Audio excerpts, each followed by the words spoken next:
Imagina o símbolo supremo do poder tecnológico, tipo do Império Britânico no início do século XX. Uma daquelas gigantescas locomotivas a vapor. Exatamente. Uma máquina colossal de aço e carvão, sabe? Construída para dominar a natureza mesmo. Agora imagina essa mesma máquina completamente paralisada. Parada no meio do nada. Isso, incapaz de mover um único centímetro. E tudo isso simplesmente porque um homem coberto de poeira, enrolado num cobertor super rústico, foi expulso da primeira classe por não ter um bilhete.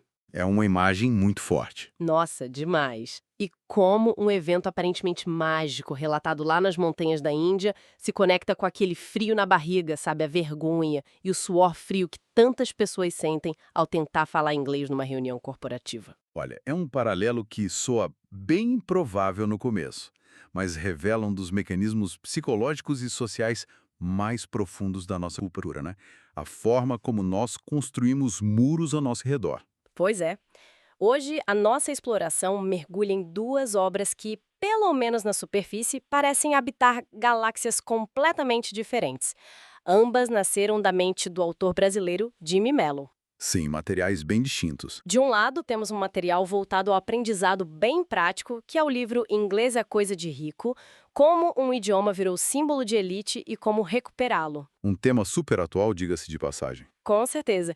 E do outro lado, um texto vasto e profundamente contemplativo, publicado sob o nome espiritual dele, que é MGI, para a coleção Mestres do Infinito, a autobiografia de um sado, Nin Karolibaba. Ok, vamos desempacotar isso.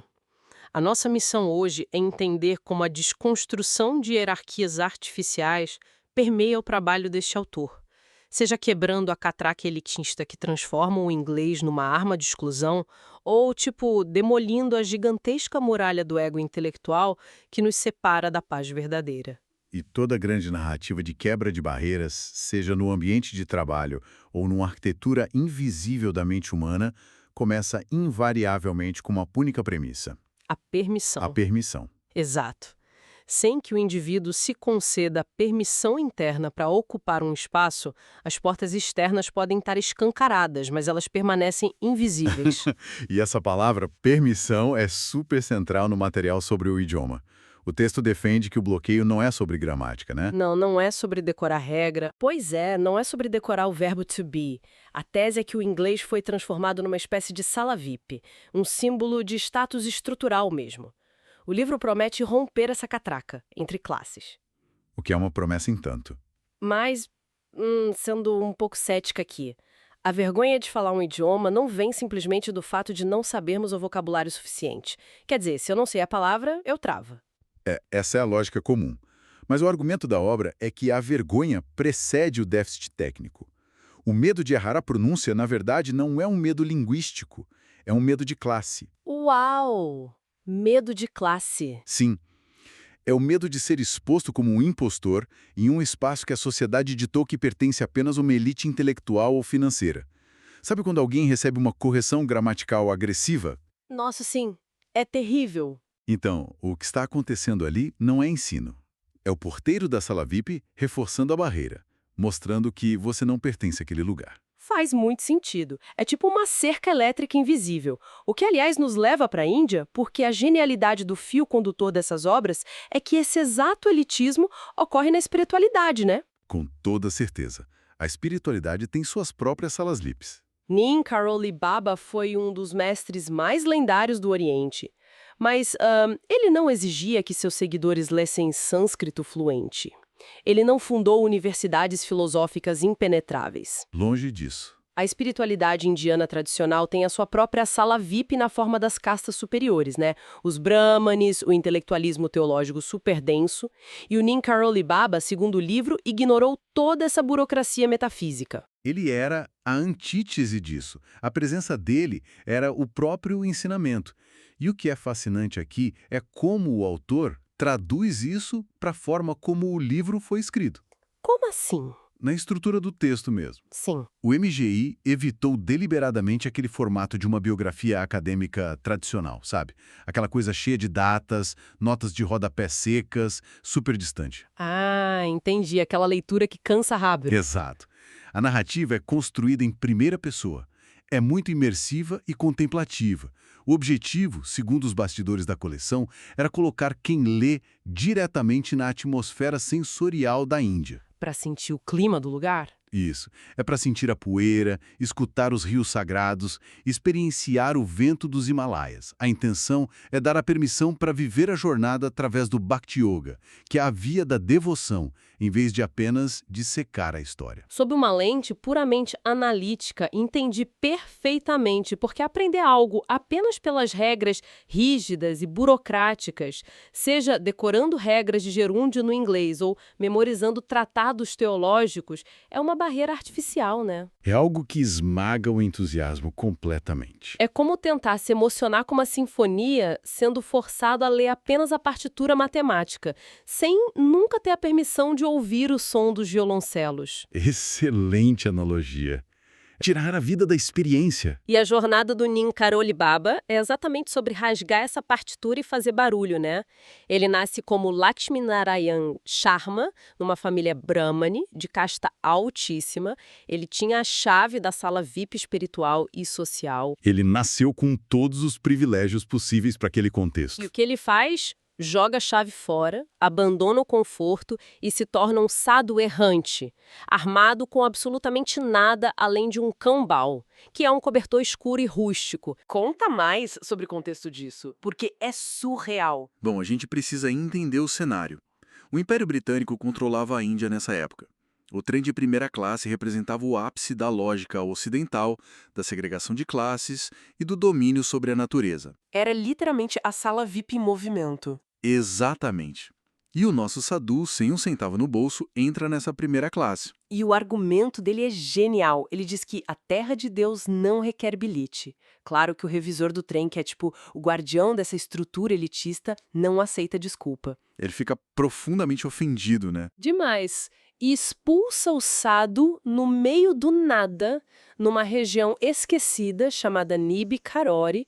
O Sadhu simplesmente desce, senta sob a sombra de uma árvore, e o texto narra que, a partir daquele momento, a locomotiva se recusa a andar.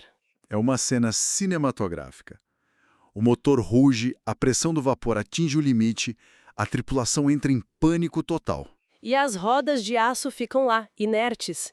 E a máquina só volta a funcionar quando, num desespero absurdo, eles convidam o Sadhu a embarcar novamente. Mas sobre uma condição muito específica, lembra? Sim, a condição de que eles construíssem uma estação ali para os camponeses locais. Mas espera um pouco. Como nós, que temos uma mente moderna, devemos processar isso? A narrativa apresenta esse evento como uma mágica literal. É uma dúvida muito comum quando lemos esse tipo de relato. Pois é. Ou será que devemos ler isso como uma enorme alegoria, sabe? De uma gravidade espiritual paralisando a arrogância de uma máquina construída para separar pessoas. Olha, sobre a ótica do misticismo oriental relatada no livro, não há separação entre as duas coisas. A narrativa propõe que a natureza física responde diretamente aos estados de consciência. Então a máquina sentiu a mente dele? Mais ou menos isso. O texto descreve que a imobilidade da máquina era só um reflexo da imobilidade do silêncio absoluto que residiam na mente do mestre. Não foi um esforço de lançar um feitiço, sabe? Ah, ele não fez uma pose mágica nem nada? Não, nada disso. E o ponto crucial aqui não é o milagre em si, mas a utilidade dele. No misticismo autêntico, o fenômeno nunca é um exibicionismo de ego. Então, o que foi? Foi o que a tradição chama de karma yoga, o yoga da ação altruísta. Uma ação de serviço disfarçada de milagre. Exato. A exigência de construir uma parada de trem ali não foi capricho. Foi para forçar o império a fornecer acesso geográfico e econômico aos camponeses pobres daquela região. Ele usou o poder para quebrar a catraca da exclusão. E foi assim que ele passou a ser chamado de Nin Karoli Baba. Nossa, é a mesma lógica de democratizar o idioma. Como assim? Ele forçou o sistema a abrir as portas para os camponeses. Assim como dá acesso ao inglês, força o mercado de trabalho a abrir as portas para quem não nasceu em berço de ouro. É uma conexão perfeita. É a mesma quebra de catraca. Mas é super importante notar que a jornada dele para chegar a esse nível de domínio interno não foi acidental, né? O Obra mergulha bastante na ciência espiritual que ele explorou antes. Sim, o livro detalha um treinamento bem profundo. O texto menciona Kriya Yoga com Swami Vishuddhananda, canalizando energia pelo Sushumna. Depois, fala sobre o Kundalini com o Swami Rama. Vamos devagar aqui porque isso é complexo. O que exatamente significam esses termos? Bom, dentro dessas tradições, existe uma verdadeira física do corpo sutil. Kriya Yoga é uma técnica respiratória e meditativa altamente matemática, bem rigorosa, Matemática em que sentido? no sentido de precisão. O Sushumna é descrito como o canal central de energia que sobe pela coluna vertebral, e o Kundalini é a energia latente na base da coluna. Ok, então tem todo um mapeamento do corpo. Exato. O objetivo dessas práticas é forçar, através de extrema disciplina, que essa energia suba até o topo da cabeça, o Sahasrara, resultando na expansão da consciência. É um processo incrivelmente árduo e técnico. Aqui é onde a coisa fica realmente interessante.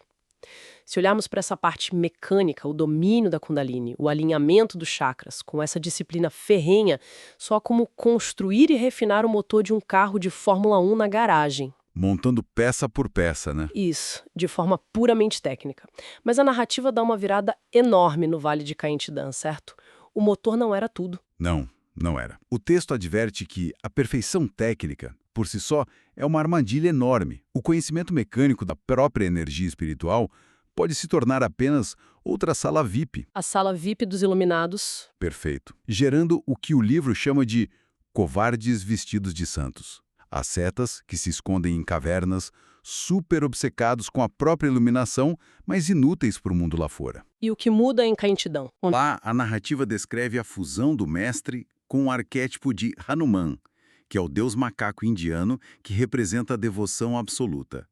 A mecânica do Kriya dá lugar ao Bhakti, que é a devoção, e ao Karma Yoga, o serviço prático à humanidade. Voltando à minha analogia do carro, o intelecto e as técnicas meditativas são o motor potente do Fórmula 1. Mas o Bhakti e o Karma Yoga são o combustível. Sem combustível, o carro não vai a lugar nenhum. Pois é. De nada adianta você ter o motor espiritual mais refinado do universo se o seu veículo não sai da garagem para ajudar absolutamente ninguém na rua. E se conectarmos isso ao panorama geral, vemos por que a instituição dos Bandaras se torna tão vital no livro. Bandaras? Explica isso pra gente. Bandaras são enormes festivais de distribuição de comida. O lema central de Neem Karoli Baba era "Ame a todos, sirva a todos, alimente a todos".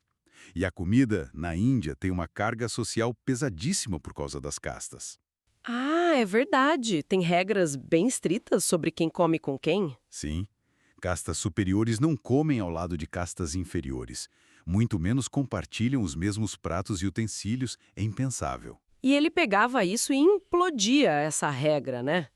O livro menciona que políticos incrivelmente ricos e brahmanes puristas, quando visitavam o ashram, passavam por um choque de realidade. Um choque brutal, eles eram forçados a sentar no chão de terra e comer lado a lado com Dalits, os intocáveis, os varredores de rua. E... pior pro ego deles. Muitas vezes ele mandava esses milionários irem esfregar as panelas sujas da cozinha comunitária. Nossa, imagina a cena. E esfregar essas panelas não era um mero castigo. A narrativa propõe que o serviço físico, lavar a louça do mais pobre, funcionava como uma cirurgia meticulosa para extirpar o narcisismo e a arrogância. É o esvaziamento do ego na prática.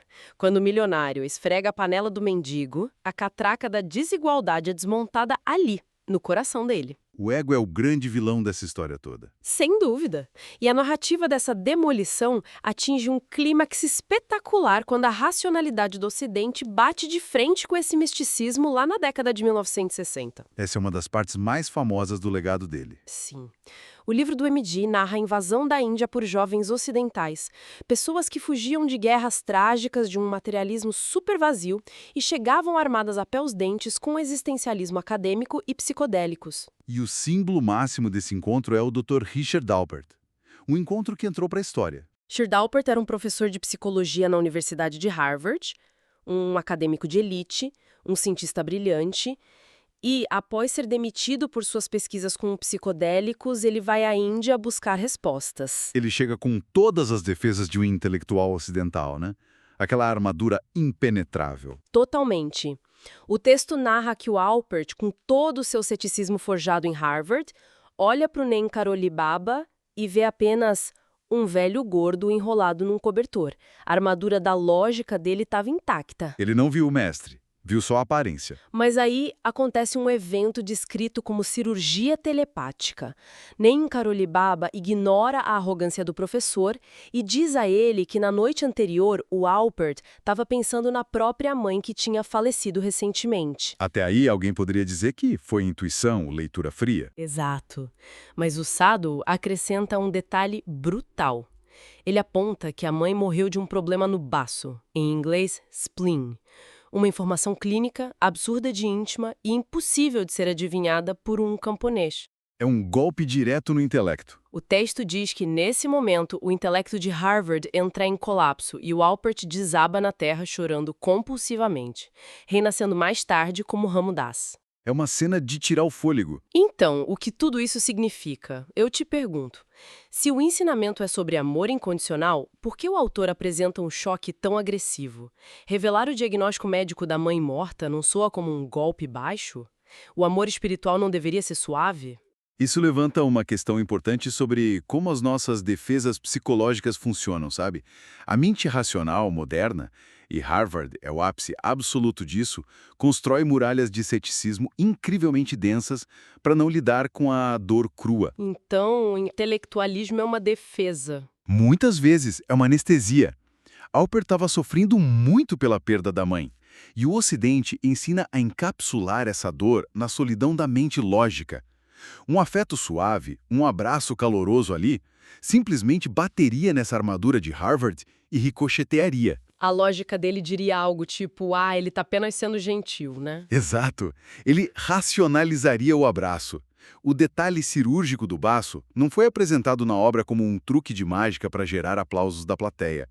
Foi uma marretada necessária na represa. Uma quebra de padrão. O baço era a única chave capaz de provar para o cérebro altamente racional dele que a mente humana não está isolada. O choque foi necessário para despedaçar a ilusão de que ele sofria sozinho num universo indiferente. Uau! Então, quando o Sadhu revelou o baço, ele provou para o Alpert que a dor mais profunda dele era vista por algo maior. Sim, abraçada por uma testemunha cósmica.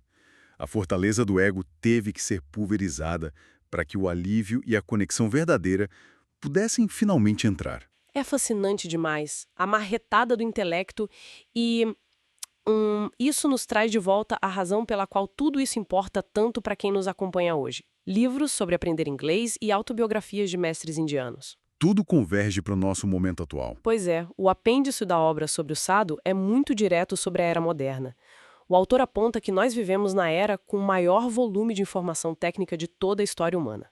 Mas, paradoxalmente, estamos exaustos. Uma exaustão profunda e crônica. Sofremos de ansiedade, vivemos na era do narcisismo digital implacável e da cultura do cancelamento, onde todo mundo ergue muralhas para julgar os outros, fingindo uma perfeição que não existe. A nossa sociedade atual reflete em grande escala aquele ego adoecido e isolado que os mestres clássicos tentavam curar.